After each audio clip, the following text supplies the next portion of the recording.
Press the bell icon on YouTube and don't miss another update.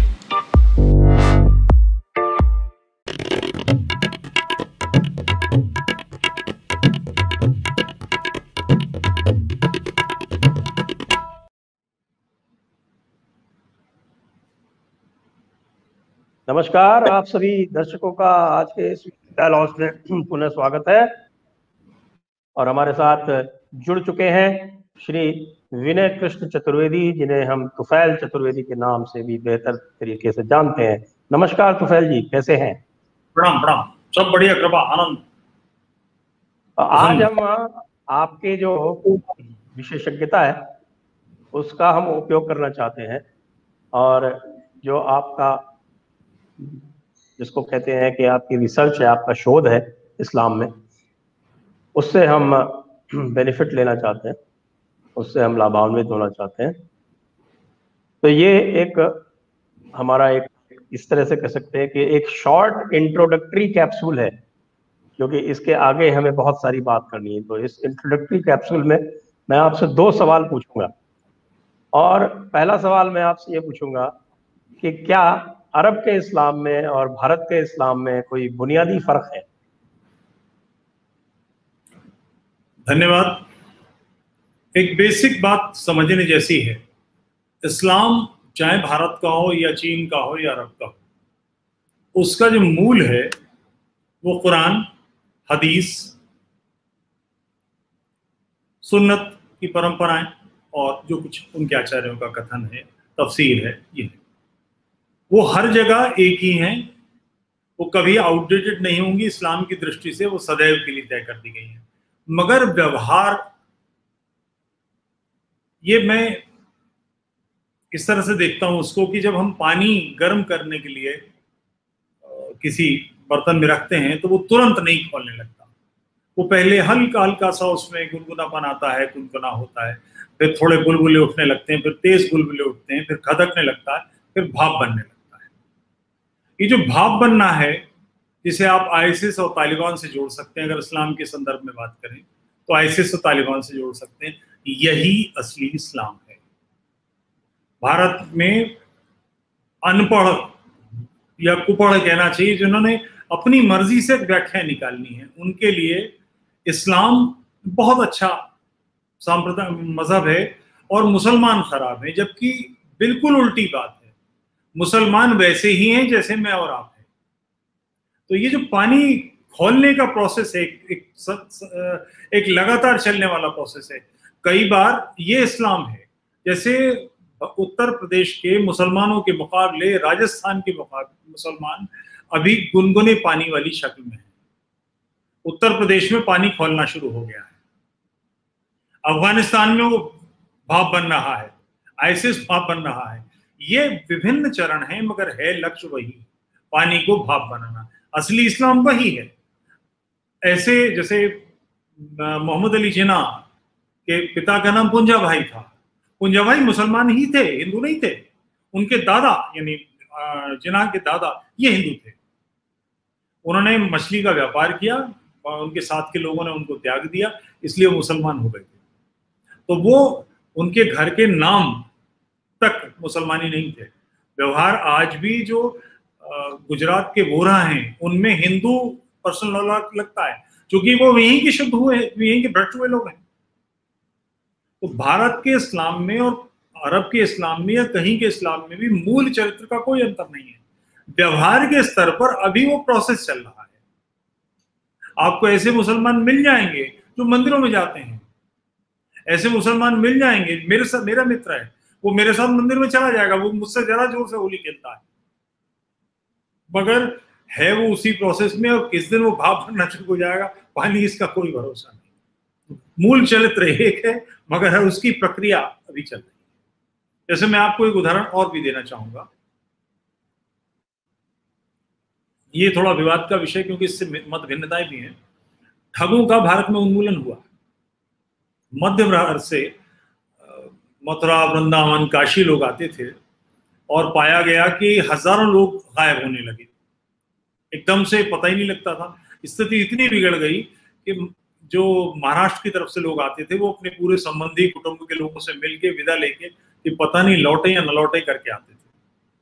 Jabalpur में colonel श्रीमैन था, वहां का शायद कमिश्नर था, एडीएम था, उसको इस काम के लिए लगाया गया और उसने फिर इसकी छान पटक की, जानकारियां की और ठगों का एक लीडर था उसको तोड़ दिया। ठगों के सारे गिरोह पकड़े गए और उन्होंने सारे विवरण दिए और बताया कि हम लोगों को इकट्ठा कर लेते हैं, मित्र बनाते हैं और फिर नशा करा के एक रात में सबके गले घोट के मार देते हैं और सब कुछ लूट लेते हैं, कपड़े तक उतार लेते हैं, बेयर बॉडीज दफना देते हैं। ये एक ढंग था उनका। अंग्रेजों ने मुकदमा चलाया और उनको कानूनी प्रक्रिया से गुजारा। तो उन ठगों ने, ध्यान रहे ठग सारे मुसलमान थे, ठग और पिंडारी दोनों के दोनों मुसलमान थे। कहीं जैसे अभी वो किसकी, आमिर खान नहीं, सलमान खान की पिक्चर आई थी जिसमें पिंडारियों को हिंदू बता दिया। पिंडारी अफगानिस्तान के पठान मुसलमान थे, उनका हिंदुओं से कोई मतलब नहीं है, मगर उसने पिक्चर बना दी अजीबोगरीब हिंदू रीति रिवाज की और आम हिंदू उसको देख कर समझ लिया पिंडारी हिंदू थे। ऐसा नहीं है, दोनों मुसलमान थे। तो उन पर जब मुकदमा हुआ तो उनके जो एक लीडर था उसने कहा कि हम काली के उपासक हैं, ध्यान में मुसलमान कह रहा है, और हम मारते नहीं बलि देते हैं। तो ये वो पानी गर्म होने का प्रोसेस ही चल रहा है। कहीं पर वो खोल रहा है, कहीं कम कम कम गर्म है, कहीं अभी ताजा ही है। तो इस तरह से है, मूलभूत चरित्र में कोई अंतर नहीं है, हाँ बस व्यवहार का अंतर है और वो जैसा है। ये जो व्यवहार का अंतर है वो हमें भारत में देखने को मिलता है। तो भारत में जैसे औरंगजेब के वक्त में आपके सूफी नक्शबंदियों का एक बोलबाला हुआ और औरंगजेब भी नक्शबंदियों के संपर्क में आके वो भी नक्शबंदी, उसने उसका जो पीर था वो भी नक्शबंदी था, वो भी मुरीद होके पीरबंदी, आपके पीरबंदी में नक्शबंदी ही रहा। आपके फतवा आलमगीरी नक्शबंदियों द्वारा लिखी गई, जो उनके जो निज़ाम बुरहानपुरी थे वो नक्शबंदी थे, जो उनके सेकंड इन कमांड थे आपके शाह अब्दुल रहीम, वो भी नक्शबंदी थे। शाह अब्दुल रहीम आपके शाह वलीउल्लाह के वालिद थे। फिर उसके बाद ये आपका मोहम्मद की प्रॉफिटहुड और मोहम्मद की डिविनिटी को लेके इनमें एक द्वंद्व होता है और इनमें विभाजन होता है और देवबंदी और बरेलवी बनते हैं। तो ये जो देवबंदी और बरेलवी का जो विभाजन है, इसके बारे में आप किस प्रकार देखते हैं? क्या इनके मूलभूत चरित्र में कोई अंतर है? मैं थोड़ा सा विस्तार से बात करना चाहूंगा, 2 मिनट अधिक लूंगा। दिल्ली में एक बड़ा सेंटर है जो राइटर्स ग्रुप के लिए विचार पुंज का कार्य करता है, विवेकानंद सेंटर। इसी से डोभाल जी सरकार में गए, इसी के कई लोग यहाँ मिलिट्री के फोर्सेस के बेसिकली और रॉ के मिलिट्री, इस सबके पुराने जो सीनियर्स हैं वो मेंबर्स हैं और वहाँ विचार नीति रणनीतियाँ तय होती हैं। तो आज से कुछ 4 साल पहले की बात है। तोफैल अहमद भी थे उस समय। तोफैल अहमद इस्लामी नहीं बने थे, वो काफी कुछ मजेदार बातें कर रहे थे। तो तोफैल अहमद को तो मैंने एक बार जयपुर डायलॉग्स में भी बुलाया था, लेकिन उसके बाद फिर वो अचानक वापस जिहादी, पक्का जिहादी। पहले तो वो जिहाद के खिलाफ किताब, पानी कब खोलने लगे इसका कुछ भरोसा नहीं है। आपको मजेदार बात बताऊं कि उन्होंने पहले जिहाद के खिलाफ किताब लिखी, वो नहीं चली तो फिर वो वापस जिहादी बन गए। ऐसे ही है, ऐसे ही है। तो वहां पर लंच में हम लोग खड़े हुए थे और कई ऐसे लोग जो IFS थे, उनकी पत्नियां, कई केंद्रीय सरकार के बड़े अधिकारी, मिलिट्री के रिटायर्ड लोग, जनरल फलाने। अच्छा, अगर जनरल रिटायर भी हो जाता है तो वो जनरल ही रहता है, बदलता नहीं, नाक से नीचे नहीं दिखता, ऊपर ही देखता है वो। तो मेरे बहुत सारे वहां लोग खड़े थे। तो एक आध से हमने पूछा, ऐसी बात हुई कि आप इसका क्या हल सोचते हैं? तो उन्होंने कहा इसका हल सूफीज्म है। चौंका। मैंने कहा सूफीज्म कुछ पढ़ा है? बोले हाँ, वो कव्वाली गाते हैं, ये उनके लिए सूफीज्म था। लोगों को मालूम नहीं कि सूफीज्म है। मैं आपको एक रोचक बात बताऊं कि मैंने एक सूफी के ऊपर एक आर्टिकल लिखा है, कुछ लिखा या कुछ ट्वीट किया, तो उसका एक बड़ा सुंदर जवाब आया कि आम मुसलमान और सूफी में फर्क यह है कि वो कव्वाली गाते हुए गला काटता है। बहुत अच्छा कहा, बहुत अच्छा कहा, बहुत अच्छा कहा। मैं इस सिलसिले में एक निवेदन करूंगा, बल्कि आपसे पेश भी करूंगा। इस किताब, ये अंग्रेजी में भी है, हिंदी में भी है, अरुण शौरी साहब की फख्रे उलमा और उनकी दुनिया। जी है मेरे पास। ये जरूर पढ़िए, आप भी जो भी इस विषय में रुचि रखता है। एक्चुअली इस्लाम ओरिजिनल जो सेक्ट है, जिसमें जो ओरिजिनल इस्लाम है वो बरेलवी ही है या सूफी ही है। मोहम्मद अल्लाह का पैगंबर है और उसकी सुन्नत जिंदगी में उतारनी है, उसकी मज़ार पर जाना है, वहां दुआएं मांगनी है, वगैरह वगैरह वगैरह। ये सारे काम बरेलवियों ने किए। ये तो बहुत बाद में देवबंदी सेक्ट या जो सलाफी हैं, ये बहुत बाद के लोग हैं जिन्होंने कहा कि नहीं, मोहम्मद आम आदमी है। और वही लोग हैं जिन्होंने गले काटे थे। मैं आपको एक पुरानी कंसेप्ट पढ़ के सुनाता हूं। ये हदीस का भी रेफरेंस दे रहा हूं आपको। सही बुखारी वॉल्यूम 3 बुक नंबर 46 और उसका जो आयत है वो 717 है। रसूल ने अचानक बनु मुस्तलिक पर बिना चेतावनी दिए हमला कर दिया। हमले के वक्त बनु मुस्तलिक के लोग बेपरवाह थे, ये यहूदी कबीला था और उनके पशु जल स्रोत पर पानी पी रहे थे। हमले के बचाव के लिए करने निकले लोग मार दिए गए और हमलावर उनकी महिलाओं और बच्चों को बंदी बनाकर उठा ले गए। रसूल को उस दिन जुबैरिया मिली। नाफे ने कहा कि इब्ने उमर ने उन्हें घटना की तफसील बताई और इब्ने उमर उन हमलावरों की फौज में शामिल था। मुस्लिम इतिहासकार बताते हैं कि जंग में मुसलमानों ने 600 लोगों को कैदी बनाया। लूट के माल के रूप में 2000 और 500 बकरियां मार दी गई। लोग ये समझते हैं कि मोहम्मद ने ये सब नहीं किया, ये सब बात का है, जबकि ये सिरे से गलत है। अपने इस बात के खिलाफ अरबों में ही आवाज उठी थी कि मोहम्मद जो ये कह रहा है कि मैं पैगंबर हूं, उसका कोई मतलब नहीं है। लोगों ने इसे नहीं माना, तो उन सारे लोगों के गले काटे गए, उनके खिलाफ बात करने वालों को मारा गया। वो आज जो देवबंदी ग्रुप के करने में आकर अफगानिस्तान में हुआ, सीरिया में हुआ, वो रसूल की सुन्नत ही है। 9/11 में जो काम हुआ वो रसूल की सुन्नत ही है, उसमें कुछ फर्क नहीं है। और यही बरेलवी हैं और यही सूफी हैं, दोनों में कोई फर्क नहीं है। गैर मुसलमानों के सबसे ज्यादा खिलाफ बरेलवी और सूफी ही हैं। उनके जो मैंने किताबें पेश की उसके फतवे पढ़ लीजिए।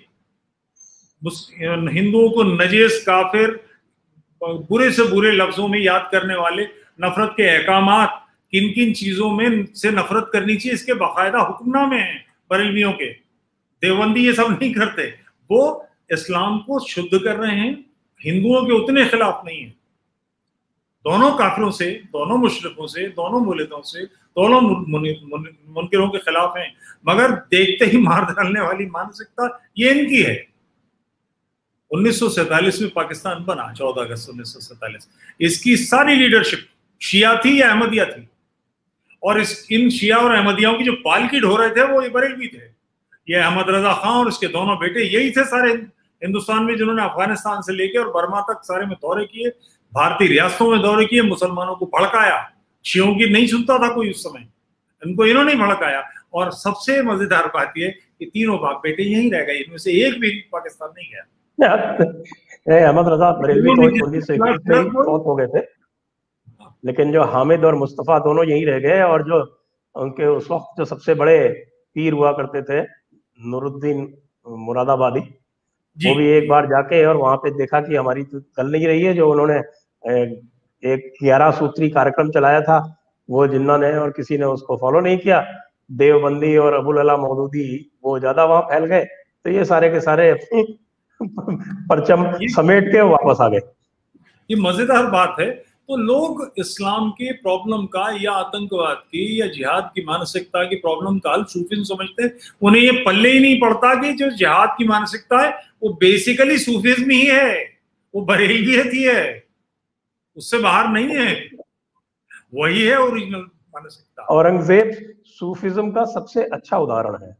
वो खुद ही नक्शबंदी सिलसिले का था, उसी में सबको मानने वाला, वही सारे काम करने वाला, वही नहीं और सारे इस तरह के जितने भी हिंसक लोग गुजरे हैं वो सब ऐसे ही हैं। टीपू सुल्तान भी ऐसा ही है, कोई अलग नहीं है, हैदर अली भी ऐसा ही है, सारे के सारे एक से, जिन्होंने मंदिर तोड़े, जिन्होंने कुफ्र मिटाने के नाम पर हत्याएं की, वैशाचिक काम किए, वो सारे के सारे बरेलवी या सूफी इस मानसिकता के, क्योंकि देवबंदी मानसिकता है, सलफी तो अबहाल की चीज है, इतनी पुरानी भी नहीं है, प्रभावी भी नहीं है। मगर इनमें से किसी को भी ये मानने की भूल करना कि ये हल है, ऐसा नहीं है। ये कब पानी गुनगुने से खोलने लगे, कब तेज धधकने लगे, कब भाप बन जाए, इसका कुछ भरोसा नहीं है। कब तुफैल अहमद राष्ट्रवादी से 1 मिनट में तलवार निकाल के नाराए तकबीर लगाने लगे, इसका कोई भरोसा नहीं है। इस सब एक से वो तो हम देख रहे हैं ना कि जिस तरह से आपका अचानक जब 370 हटा और 3 तलाक पे पाबंदी लगी और उसके बाद फिर सीएए आया, तो अचानक पानी में उबाल आ गया और भाप निकलने लगी तुरंत। जैसे कल बेंगलोर में निकली, वो भी भाप निकलने का ही आपका जो आप कह रहे हैं, आपका उदाहरण बहुत समीचीन है, उत्तम उदाहरण है कि वो पानी जो है वो खोलते खोलते कब भाप बन जाएगा उसका पता नहीं चलता। तो वो अभी भाप जो है वो निकल रही है। ये बिल्कुल सही आपने फरमाया। इनके प्रति बिल्कुल भी ये नहीं मानना चाहिए कि इसमें कहीं कोई बदलाव संभव है। ये संभव नहीं है, चूंकि मूल पुस्तकें हैं। हाँ, इससे तोड़ा जा सकता है, हटाया जा सकता है। राजनीतिक प्रश्रय राष्ट्रवादी विचारधारा को मिले तो निश्चित रूप से समाप्त किया जा सकता है, इसमें कोई बड़ी बात नहीं, समाप्त हो सकता है। यही सारे लोग जो इतने, क्योंकि ये जो लिबरल, इस पर एक बहुत अच्छी किताब अभी आ रही है राजीव की, वो लंदन में है, उसकी किताब मेरे पास भूमिका लिखने के लिए आई है, मेरे ख्याल से 2 महीने के अंदर आ जाएगी। लिबरल मुसलमान, पढ़ने वाली किताब। इस गलतफहमी में मत रहिएगा कि कोई लिबरल मुसलमान नाम की चीज होती है, कुछ नहीं होता। एकदम से बदलाव आ जाता है, देखते ही देखते आप दंग रह जाएंगे कि कल तक ये आदमी ऐसा था, आज ही क्या कर रहा है। और ऐसे 50 उदाहरण हैं। वो लोग जो मेरे साथ जमकर होली खेलते हैं आज भी, उनका किस समय चूल टाइट करने में लग जाऊं मेरी, इनका कुछ भरोसा नहीं। बल्कि उसके लिए वो तो जो मसीही जो विचारधारा का जो मूल है, belief based doctrine, true valued logic, शब्द प्रमाण, ये सारी चीजें जो है ये देश के मूल में है ही। इस पर फिर हम आगे कभी विस्तार से और चर्चा करेंगे। आज के लिए जो आपका ये इंट्रोडक्टरी सेशन है ये बड़ा उपयोगी रहेगा। आपका बहुत बहुत धन्यवाद तुफैल जी, आपसे मुलाकात इसी प्रकार होती रहेगी। प्रणाम।